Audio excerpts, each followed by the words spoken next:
Sim van der Ryn, visionary of ecological architecture. Sim van der Ryn, 1935 to 2024, was a trailblazer in ecological design, an influential educator, public servant, and architect who reshaped the relationship between people, buildings, and nature. Through more than 5 decades of teaching, practice, and policy innovation, he transformed sustainable architecture from a fringe ideal into a core philosophy guiding modern design. Early life and formative years. Born Simon Herman van der Ryn on the 12th of March 1935 in Groningen, Netherlands, van der Ryn's early life was marked by the upheavals of war. His Jewish family fled Nazi-occupied Europe in 1939, immigrating to the United States just before the outbreak of World War II. Settling first in Queens and then Great Neck, New York, the family Americanized their surname to Van der Ryn. Growing up in suburban Long Island, young Sim was drawn to the overlooked corners of the urban landscape: empty lots, puddles, overgrown trails. These unmanicured environments, dismissed by most, became his informal classrooms, where he first sensed the interwoven logic of nature and human life. This early reverence for organic systems laid the groundwork for a lifetime of integrative thinking. Education and intellectual awakening. Van der Ryn earned his Bachelor of Architecture from the University of Michigan in 1958. Disenchanted with the sterile modernism that dominated mid-century design schools, he found inspiration in alternative thinkers such as Buckminster Fuller, whose holistic worldview resonated deeply. This early exposure to systems thinking catalyzed van der Ryn's belief that architecture must evolve beyond aesthetics to embrace ecological and ethical imperatives. In 1958, he relocated to Berkeley, California, then a nucleus of intellectual rebellion and environmental consciousness. It was here that he began his long and influential association with the University of California, Berkeley.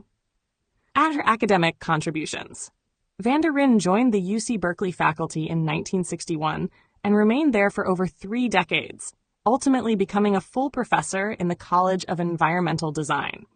He pioneered the practice of design-build studios, in which students constructed experimental buildings to test energy-efficient materials and ecological principles.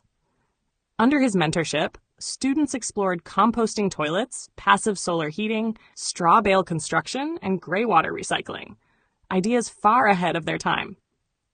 His Inverness Studio, a hands-on program in Marin County, and the Energy Pavilion, built near Worcester Hall, were early exemplars of sustainable pedagogy in action. Long before terms like green architecture or net zero entered public discourse, van der Ryn was cultivating a generation of architects who saw buildings not as isolated objects, but as living components of ecological systems. Taschuk Public Service and Policy Innovation.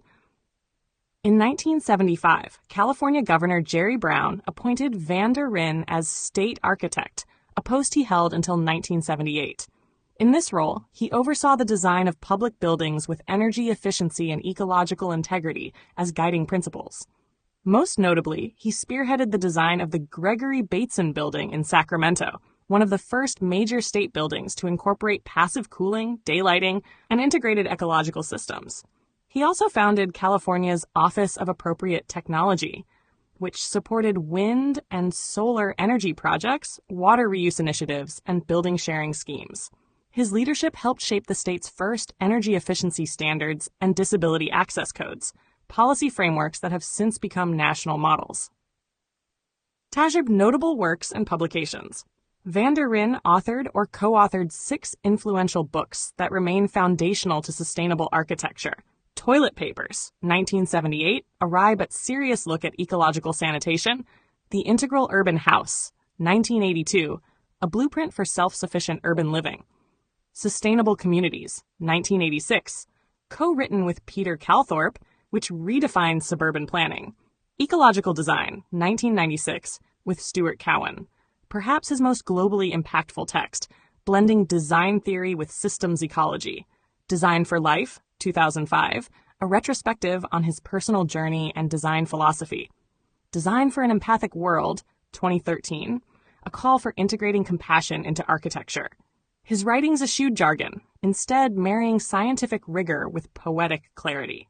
They helped frame ecological design as not merely a technical field, but a cultural and ethical project. Legacy and influence.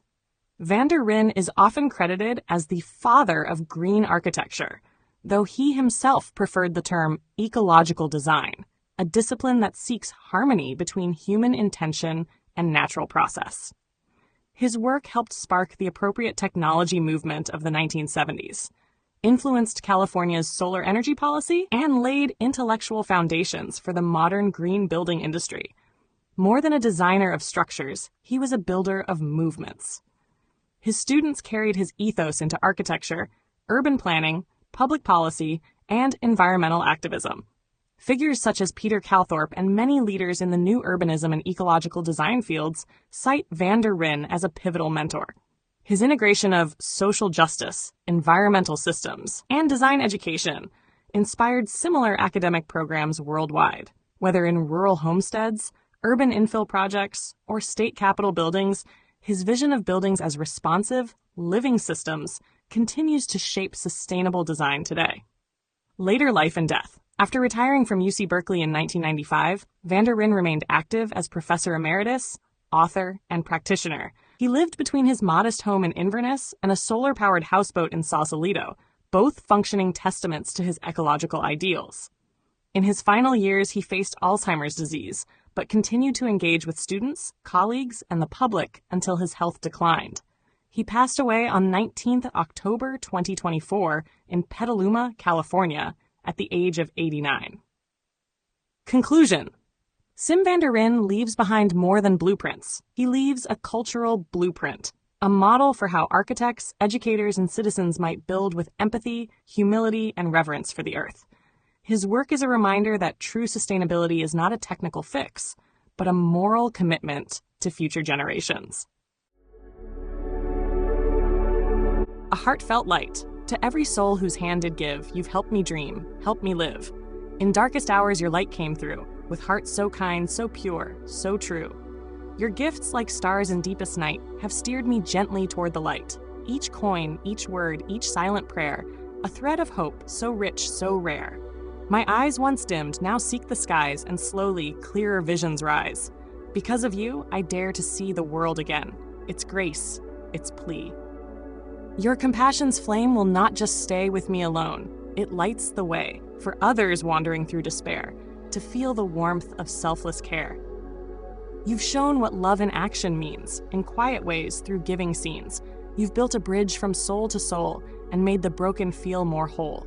So let this thanks rise like a song, a melody both soft and strong. May your example gently call more hearts to rise to give. To fall into the joy of lifting pain, of planting hope where none remains. Your kindness walks beside me still, a light, a love, a living will.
forget to hit that subscribe button to show your support.